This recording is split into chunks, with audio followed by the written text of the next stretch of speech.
Our new target is f sub yx, evaluated at a comma b. In this lesson, we read the subscripts from right to left. So f sub yx means, first form f sub x, and then measure how f sub x changes in the y direction. That meaning is written directly in the definition. Look carefully. The x-coordinate remains fixed at a. The inner quantity is f sub x, while the outer change occurs in y. We move from b to b plus k. Therefore, our immediate problem is to understand f sub x at a comma b plus k minus f sub x at a comma b. How do those two horizontal rates arise from the original function f? That question creates the need for the next step. First, focus only on f sub x at a comma b plus k. Because this is an x partial derivative, y equals b plus k remains fixed. We move horizontally in the x direction. So we compare f at a plus h comma b plus k with f at a comma b plus k, divide by h, and let h approach 0. These are the two upper corners. Their y-coordinate is the same, and the blue arrow shows x changing from a to a plus h. Now focus on f sub x at a comma b. The idea is identical. This time y equals b remains fixed, and again we move horizontally in x. We compare f at a plus h comma b with f at a comma b, divide by h, and let h approach 0. Our target therefore compares two horizontal rates, one along the top edge of the rectangle and one along the bottom edge. Blue marks each horizontal x change h, teal marks the vertical separation k between the two rates. Now delta appears again. It is not a new expression, and it is not an arbitrary trick. Our f sub yx target forces the same four corner values to appear. Begin with f at the upper right corner, a plus h comma b plus k. Subtract f at the upper left corner, a comma b plus k. These two terms form the horizontal change along the top edge. Next, subtract f at the lower right corner, a plus h comma b. This begins subtracting the lower horizontal change. Finally, add f at the lower left corner, a comma b. The last two terms together are the negative of the horizontal change along the bottom edge. Now group the top horizontal change and the bottom horizontal change. Their difference is delta. Compare this with the delta from the first video. The middle two negative terms have merely exchanged places. Addition is commutative, so both lines define exactly the same delta. This matters. Both derivative orders begin with one common four-corner quantity. That common quantity will eventually force the two limits to agree. To simplify the four terms, define p of x to be f at x comma b plus k minus f at x comma b. Why define p this way? The two y levels, b and b plus k, are fixed. Only x varies. So p packages one vertical difference as a one-variable function of x. At x equals a plus h, p of a plus h is the difference between the upper right and lower right corner values. At x equals a, p of a is the difference between the upper left and lower left corner values. Subtract p of a from p of a plus h. The result is exactly delta. So the four-corner expression has become an ordinary change of a one-variable function in the x direction.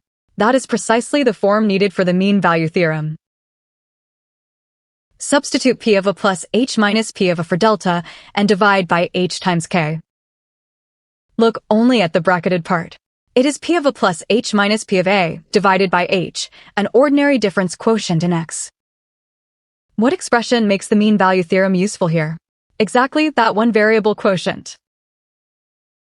Therefore, for some c sub 2 between a and a plus h, the quotient equals p prime at c sub 2.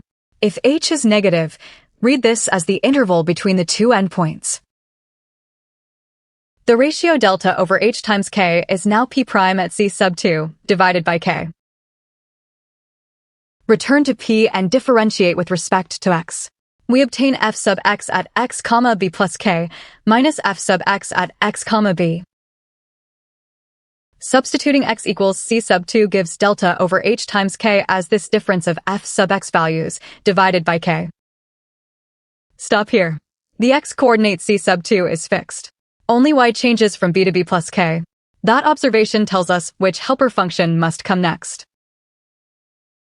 Define psi of y to be f sub x at c sub 2, y. Why define psi? Our previous line already contains f sub x at c sub 2, b plus k minus f sub x at c sub 2, b. Since c sub 2 is fixed and y varies, psi simply names that one variable dependence. At y equals b plus k, psi of b plus k equals f sub x at c sub 2, b plus k. At y equals b, psi of b equals f sub x at c sub 2, b. Therefore, our remaining quotient is psi of b plus k minus psi of b, all divided by k.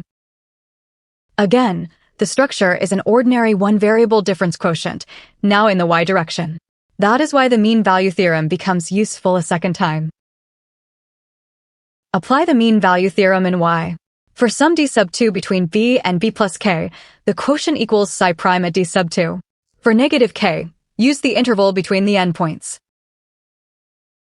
Now ask what psi prime at d sub 2 means. It is the derivative with respect to y of f sub x, evaluated at c sub 2, d sub 2. Read the subscripts right to left. We first had f sub x, and then differentiated in y. That is f sub yx at c sub 2, d sub 2. Therefore, delta divided by h times k equals f sub yx at the intermediate point c sub 2, d sub 2. The reverse chain is complete, first the x direction, then the y direction, exactly as the notation f sub yx requires. Recall the result from the first video. The same ratio equals f sub x, y at another intermediate point, which we now call c sub 1, d sub 1. The chain we have just proved says that the same ratio equals f sub yx at c sub 2, d sub 2. Because the middle quantity is identical for every sufficiently small non-zero h and k, we have this common equality. Be careful. The two intermediate points need not be the same. The mean value theorem may choose different points for the two orders. What we do know is that both points lie inside the same rectangle with sides h and k around a comma b. The common ratio gives equality at moving intermediate points. To obtain equality at the original point a comma b, we still need one final idea, continuity. Here is the essential hypothesis. Assume the mixed partial derivatives f sub x, y and f sub yx exist in a neighborhood and are continuous near a comma b. We must say this explicitly. Mixed partials are not automatically equal in every possible situation.